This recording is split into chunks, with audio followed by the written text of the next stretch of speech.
À la station Ifremer de Palavas, Claire Sarraud mène des recherches sur les sardines et tente de comprendre pourquoi, en Méditerranée, elles ne vivent plus au-delà de 2 ou 3 ans. Donc ici, on est dans la salle de l'Ifremer à Palavas, salle qu'on a consacrée ces derniers temps aux sardines.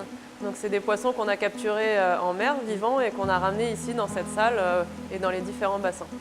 Donc on a voulu faire ces expériences puisqu'on a pas mal de problèmes en milieu naturel avec des sardines qui sont très petites, qui grandissent pas, et surtout on n'a plus de poissons âgés. Donc normalement c'est un poisson qui vit jusqu'à 6 ou 7 ans, et là en milieu naturel on le retrouve que des poissons d'âge 0, 1 ou 2. Du coup, pour essayer de comprendre un petit peu ce qui se passait, on a capturé des poissons vivants qu'on a ramenés ici pour pouvoir faire des expérimentations et mieux comprendre pourquoi ils ne grandissaient pas notamment.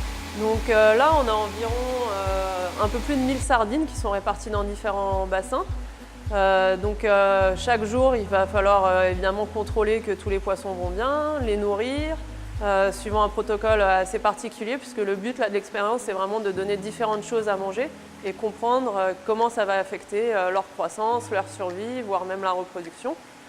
Et puis ensuite, de temps en temps, une fois par mois, on va anesthésier les poissons, les sortir, les mesurer, les peser, pour pouvoir regarder justement comment ils grandissent au cours du temps et comment l'alimentation les affecte.